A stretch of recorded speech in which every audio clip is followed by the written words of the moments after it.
Yesu shimwa, shimwa igitondo cyiza, shimwa imbabazi zawe, shimwa ubuntu bw'igorogota, shimwa uduhaye kuramuka, uduhaye kubaho, uduhaye ubuzima, uduhaye umwuka duhumeka ku buntu, urabitwemereye ngo tubeho, wongeye iminsi yacu yo kurama. Mwami ushimwe, iyo umuhaye umuntu iminsi yo kurama uba umuhaye imigisha, umuhaye amasezerano. Kurama hakubiyemo byose, kubaho hakubiyemo byose. Ndagushimiye mwami, ushimwe igitondo cyiza nk'icyo, ushimwe umunsi mwiza nk'uyu, ushimwe imbabazi zawe, ushimwe amahoro yawe. Yesu turagushimiye, waturinze umuntu wese aho yarari, wabanye na buri wese, uko biri kose uhabwa icyubahiro, izina ryawe niryubahwe. We mwami w'abami, mwami wacu, we nshuti nziza, tubyukanye umunezero, tukubyukanye kugushima, tubyukanye kuguhimbaza, tubyukanye kwamamaza izina ryawe, kwamamaza icyubahiro cyawe, kuko ari wowe mwami, uri umwami mwiza. Yesu wubahwe, ni wowe tubikesha, ni wowe wabiduhesheje. Kuba turiho ni wowe, kuba dufite ubuzima ni wowe, kuba twarakijijwe ni wowe, kuba twaramenye Imana ni wowe, ni wowe. Turagushimiye muri iki gihe turi kwibuka umwuka wera, turi kwibuka imirimo y'umwuka wera, turi kwibuka imbaraga z'umwuka wera, turi kwibuka ubuntu twagiriwe, turi kwibuka ko tutari twenyine, dufite umufasha ari wo mwuka wera, ko twamuhawe. Turagushima Yesu, tubishimirwe, ni wowe tubikesha, ni wowe ubiduha, ni wowe ubigena, ni wowe ubikora. Izina ry'Uwiteka rihimbazwe. Ndamamaza ubutatu bwera, ndamamaza ubuntu bwawe mwami, kugira neza kwawe kwinshi. Yesu nubwo wagiye mu ijuru ntiwadusize gutyo, wadusigiye umwuka wera. Ndagushimira, niwamamare Yesu, amen. Yego, reka dusome Zaburi 113 umurongo wa mbere kugera ku wa kabiri, niho tugiye gusengeramo uyu munsi dushimira Imana. Zaburi 113 umurongo wa mbere kugera ku wa kabiri, haravuga ngo haleluya, mwabagaragu b'Uwiteka mwe, nimushime, nimushime izina ry'Uwiteka. Izina ry'Uwiteka rihimbazwe uhereye none ukageza iteka ryose, amen. Izina ry'Uwiteka rihimbazwe uhereye none ukageza iteka ryose. Batangiye Zaburi bavuga ngo haleluya. Reka uyu munsi twandike haleluya kuri buri saha, twandike haleluya z'amashimwe, haleluya z'uko dufite umucunguzi Yesu, kandi ko Yesu yazutse. Haleluya yuko Yesu yazutse ari muzima, kandi muri uko kuzuka kwa Yesu akaba yaradusohojeho isezerano ry'umwuka wera. Ni Imana itabeshya, Yesu ntago abeshya, ibyo yagusezeranije azabisohoza. Niba yarasezeranije kohereza umwuka wera akabikora, ni ubuntu bukomeye. Ni Yesu ashimwe, Yesu yubahwe, Uwiteka himbazwe. Iyi Zaburi itangiye ivuga ngo haleluya. Reka buri munota w'uyu munsi wandikemo ngo haleluya. Haleluya kuko Uwiteka ari usohoza amasezerano. Haleluya kuko Yesu atatubeshye, yadusigiye umufasha, ari kumwe natwe. Umwuka wera ari muri twe, umufasha yadutangiyeho ingwate. Niyo mpamvu tuvuga ngo mu izina rya Yesu bishoboke bigakoreka, ngo umwuka wera twamuhaweho ingwate. Ingwate, Abahefesi igice cya mbere umurongo wa 13 kugera ku 14 barabisobanura neza ko yadutangiye, yadutanzeho ingwate, ariyo mwuka wera w'Imana. Data yubahwe, uyu munsi rero twandike haleluya ko iyo ngwate yatanzwe ariwo mwuka wera w'Imana. Nifuza ko buri muntu wese ngo mwabagaragu b'Uwiteka nimushime, nimushime izina ry'Uwiteka. Reka dushimire Yesu, reka dushimire Imana yaduhaye Yesu. Yesu yatazuka, ni ukuri ndakurahiye, ntago byari gushoboka, ntago byari gushoboka. Iby'umwuka wera ntibyari gukunda, ntago byari gushoboka. Ariko umwuka wera twamubonye kubera ko Yesu yazutse. Haleluya, haleluya, kubera ko Yesu yazutse, niyo mpamvu twabonye umwuka wera w'Imana. Niyo mpamvu dufite umwuka wera w'Imana, aho umufasha Imana ikaduha ku mwuka wayo. Haleluya. Imana ikaba iri hagati muri twe biciye mu mwuka wera. Ndashimira Imana, ndashimira umwami w'abami Yesu Kristo wabiduhesheje, ngo biciye muri Yesu Kristo izina ry'Uwiteka rihimbazwe, izina ry'Uwiteka rihimbazwe, ngo uhereye none ukageza iteka ryose. Imana yacu ishimwe, Imana yacu yamamare, Imana yacu yubahwe. Reka uyu munsi wandike ngo data ushimwe ko tutari twenyine, dufite umufasha w'umwuka wera w'Imana. Twahawe umwuka wera, twahawe umwuka wera. Haleluya. Umwuka wera uvugana natwe, umwuka wera ugendana natwe, umwuka wera utuyobora, umwuka wera dusenga akadufasha, ngo niwe utunihira iminiho itavugwa. Umwuka wera w'Imana akora akazi kenshi, adufasha muri byinshi, atugendera muri byinshi, atugira inama, aratubashisha, niwe utwuzuza imbaraga. Cyangwa undi umwuka wera akandagera hose, muri forume y'uburyo bw'umubiri umwuka wera akoramo, muri forume y'uburyo bw'umwuka umwuka wera akoramo, mu ijuru umwuka wera bariyo, mu isi umwuka wera bahari, yewe n'ikuzimu umwuka wera agerayo. Niyo mpamvu tumenya imipango yaho, tukamenya ibyaho. Niyo mpamvu mu isi umwuka wera aza akaba ari kumwe natwe, no mu ijuru mu nama zo mu ijuru umwuka wera barimo, akaza akatubwira iby'ijuru ridutekerezaho, akaza akaduhishurira ubwiru bw'ijuru. Byose ni umwuka wera ubikora. Turashimira Imana rero yaduhaye ubwo buntu. Uyu munsi twandike haleluya, dushimira Imana, dushimira Yesu kubw'umwuka wera.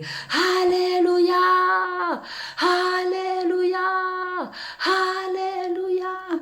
Dutangira n'icyumweru tuvuga ngo haleluya, Imana ishimwe, haleluya, Yesu ashimwe, haleluya, yubahwe, yubahwe. Umwe abagaragu b'Uwiteka mwe nimushime, nimushime izina ry'Uwiteka, izina ry'Uwiteka rishimwe, rimenyekane hafi na kure, kuko Imana yacu yaduhaye Yesu. Yesu akaduha umwuka wera w'Imana. Bivuga ngo ni Imana isohoza amasezerano, ni Yesu wa wundi utabeshya usohoza amasezerano. Yavuze ngo nzaboherereza umufasha.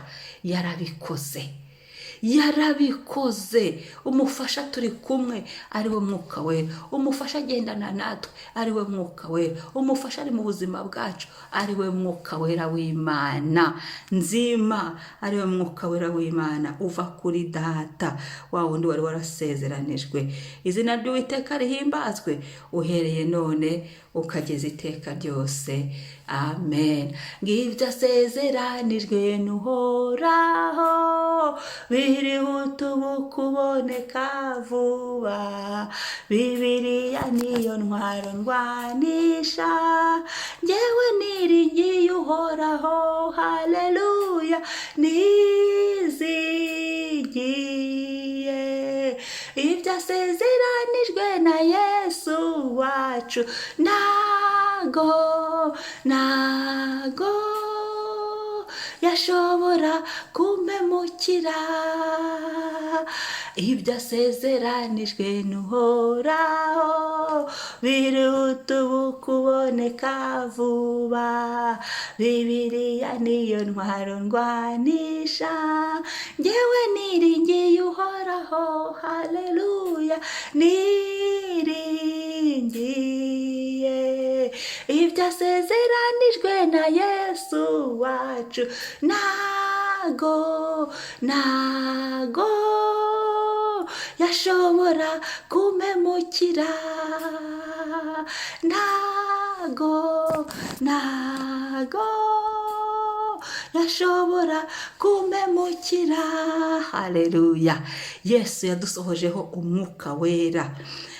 Ibyakozwe n'intumwa 2:1 kugera kuri 4 barabisobanura neza, ngo bose bari bari hamwe bicaye bahuje umutima, ngo maze umuriri uraza, umuriro mu birimi by'umuriro mutegese inzu, ngo bari bicaye ngo nuko umuriri uraza ngo kirimi ngo nuko ikirimi cy'umuriro kikaza kikajya kuri buri wese muri bo. Yesu yari yaragiye asezeranije umwuka wera w'Imana, yarabisohoje. Pentekote yarabaye, pentekote mu buzima bwacu, pentekote mu ngo zacu, pentekote mwabo turi kumwe, pentekote iwacu, pentekote ahantu hose ubuzima bwacu bihinduka, kuko umwuka weraje. Ntabwo ubuzima bwagumye uko abigishwa bari bumeze, ahubwo bwarahindutse. Tubirebera kuri Petero muzi ko yigeze kugendana inkota agaca umuntu ugutwi, ariko pentekote ishe bya bindi by'inkota byavuyemo, ahubwo vuga ubutumwa bwiza. ngo uwo munsi hihaniye 3,000 kubera ko umwuka wera w'Imana yabuzuye, kubera ko umwuka wera w'Imana yabakozeho, kubera ko umwuka wera w'Imana yabamanukiye. Natwe umwuka wera w'Imana ari muri twe. Cya gihe twakirese umwami n'umukiza, umwuka wera w'Imana yinjiye muri twe. Yagiye yaguka uko twagiye dushaka Imana, yagiye yaguka uko twagiye twihana ibyaha, yagiye yaguka uko twagiye dusoma ijambo ry'Imana, yagiye yaguka muri twe. Reka uyu munsi ushimire Imana, dushimire Imana kidusura ibicishije mu mwuka wera wayo.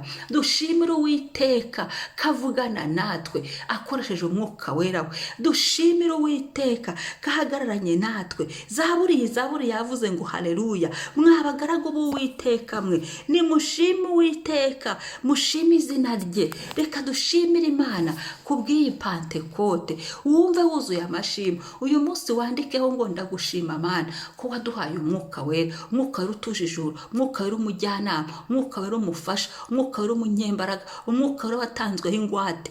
N'umumaro mwinshi umwuka wera dufitiye. Umwuka wera, Bibiliya avuga ngo umwuka wera atunihira iminiho itavugwa mu buzima bwacu, aradusabira, aradusengera. Muri Bibiliya ni ahantu habiri dusengerwa na Yesu. Yesu aradusabira kandi tugasengerwa n'umwuka wera w'Imana. Ibindi wapi? Ibindi oya.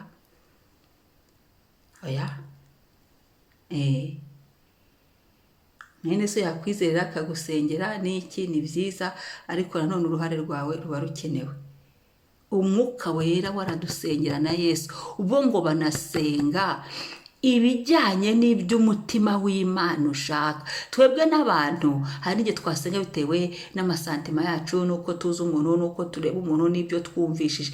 Ariko umwuka wera we, impamvu amushimangira we kadusengera nuko adusengera by'ukuri. Impamvu avuga Yesu ko adusengera nuko adusengera by'ukuri. Turashimira Imana yaduhaye umwuka wayo, turashimira Imana yatwujuje mu mwuka wayo, turashimira Imana igenda tugezaho ubwiru bwayo. Umwuka wera akatwigisha, umwuka wera akadusura, umwuka wera akatuganiriza, umwuka wera akatwuzura, umwuka wera akagendana natwe, umwuka wera tukamutuma akagenda, tukamubwira ati genda aha naho tuvugire, genda aha naha. Umwuka wera w'umuriro tukamwohereza ahantu byo gusenya kabisa, byo gukura akabikura. Umwuka wera w'umuriro twamubonye kubera Data, twamubonye kubera Yesu. Ngibirimo iby'umuriro bimanukaho ngo bikwira aho bari, ngo kirimo kikagera kijya kuri buri muntu wese. Ndakwifuriza uyu muriro wa Pentekote kwaka muri wowe. Ndakwifuriza uyu muriro wa Pentekote kukuzuza amashimwe, tukibuka ko ibi byose tubikesha nde? Yesu wazutse. Iyo Yesu atazuka, isoni zari kuba zidukoze. Ariko kuba umwuka wera, biravuga ngo umwuka wera uyazuye Yesu mu bapfuye, ngo azabura ute kuzura imibiri yacu ipfa. Kuko Yesu yazutse, natwe uzatuzura.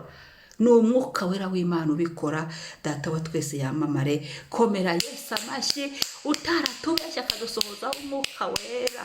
Shima Yesu uyu munsi, wumve wuzuye amashimwe, wumve unezererewe Imana Data, wumve unezererewe Yesu. Buri saha n'umunota wandikaho amashimwe. Ushimire umwuka wera, ushimire umwuka wera ibyakubwiye, ushimire umwuka wera hagejeje asohoza, ushimire umwuka wera wakubwiye iby'Imana ikuvugaho, amasezerano dufite. Ibyo byose twagiye tubimenya. Tuyushimire umwuka wera ugenda udusobanurira ijambo. Hari byinshi twamenye, hari byinshi tudashobora kugwamo, kubera ko umwuka wera ahari, agenda ari umujyanama tuyobora aho dukwiye kunyura, tudakwiye kunyura, atubera umujyanama w'ukuri.